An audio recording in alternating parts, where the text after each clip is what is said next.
नमस्कार, मैं हूं आपके साथ अनूप मिश्रा और आप देख रहे हैं सरकारी मंथन। दोस्तों, बिहार की राजनीति में एक बड़ा बदलाव हुआ है। बिहार विधानसभा चुनाव में भारी मतों से जीतने के बाद एनडीए ने नीतीश कुमार को बिहार का मुख्यमंत्री बनाया है और नए मंत्रिमंडल में एक नाम बहुत चर्चा का विषय बना हुआ है, वो है सम्राट चौधरी। सम्राट चौधरी के बारे में आप जानते होंगे, आपने इनकी बिहार विधानसभा के अंदर की वीडियो देखी होगी जो सोशल मीडिया में खूब वायरल हुई थी, जिसमें सम्राट चौधरी तेजस्वी यादव से ये कहते हुए नजर आते हैं कि जिसका बाप ही अपराधी हो और चोर हो वो क्या बात करेगा। जो फर्जीवाड़ा आप कौन हो? देखिए पत्रकार, जिसका बाप जो है अपराधी हो बिहार का, वो क्या बोलेगा? लुटेरा हो, लुटेरा। दोस्तों, आज हम आपको बताएंगे कि सम्राट चौधरी कौन है और इनको बिहार का गृह मंत्री बनाए जाने पर इतना शोर क्यों मचा हुआ है। दोस्तों, यह फैसला कई सवाल खड़े कर रहा है, खासकर तब जब बिहार पहले से ही कानून व्यवस्था की चुनौतियों से जूझ रहा है। सम्राट चौधरी बिहार भाजपा के एक प्रमुख नेता और कुशवाहा समाज से आते हैं। उनका जन्म 16 नवंबर 1968 को हुआ था। वो एक राजनीतिक परिवार से संबंध रखते हैं।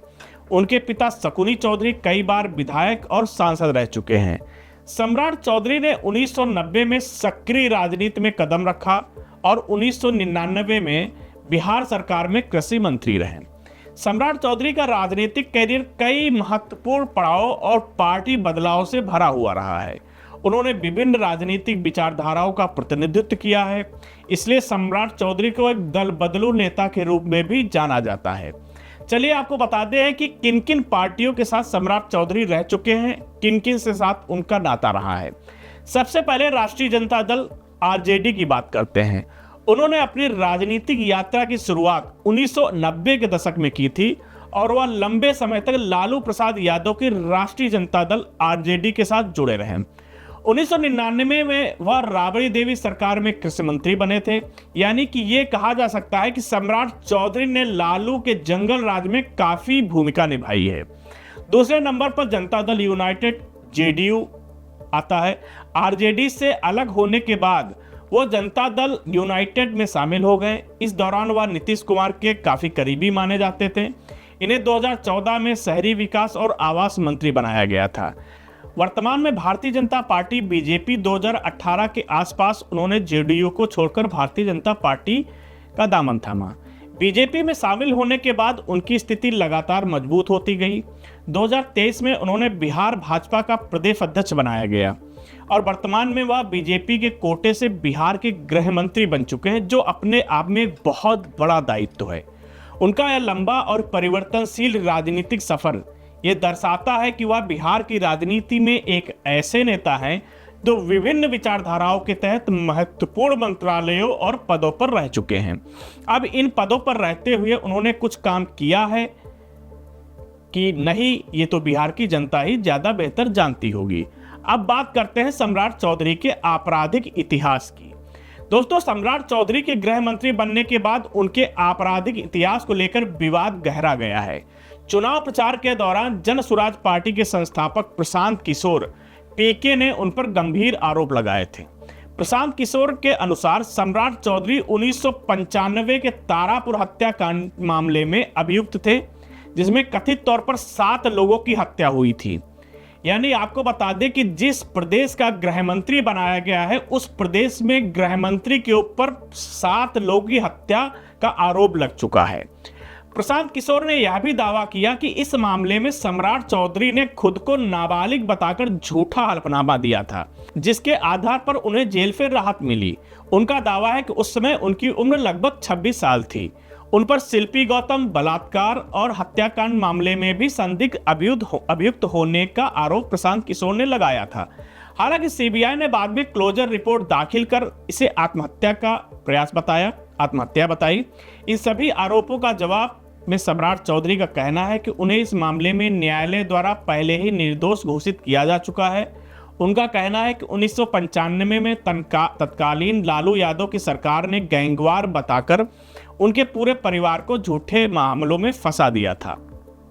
दोस्तों कहीं ना कहीं यह घटनाक्रम भाजपा की दोहरी नीति पर भी बड़े सवाल खड़े करता है। एक तरफ भाजपा लंबे समय से लालू प्रसाद यादव के शासन को जंगल राज कहकर कानून व्यवस्था को लेकर हमलावर रही है, वहीं दूसरी तरफ वह खुद को हत्या के आरोपों का सामना कर चुके व्यक्ति को बिहार जैसे संवेदनशील राज्य का गृह मंत्री बना रही है। गृह मंत्री राज्य की कानून व्यवस्था और आंतरिक सुरक्षा का प्रमुख स्रोत होता है। ऐसे में एक आपराधिक पृष्ठभूमि वाले व्यक्ति को यह पद सौंपना, खासकर तब जब बिहार पहले से ही कानून व्यवस्था के मोर्चे पर कमजोर माना जाता है, राज्य के विकास और आम जनता के सुरक्षा के विश्वास को कैसे मजबूत करेगा। विपक्ष और राजनीतिक विश्लेषकों का कहना है कि यह फैसला न केवल नैतिकता के खिलाफ है, बल्कि यह दर्शाता है कि सत्ता की राजनीति में दागी नेताओं को भी अहम पदों पर बिठाने से राजनीतिक दल गुरेज नहीं करते हैं। क्या सम्राट चौधरी अपने ऊपर लगे गंभीर आरोपों के साए में बाहर निकलकर बिहार में सुशासन और बेहतर कानून व्यवस्था स्थापित कर पाएंगे? यह एक बड़ा सवाल है जिसका जवाब आने वाले वक्त में बिहार की जनता को मिलेगा।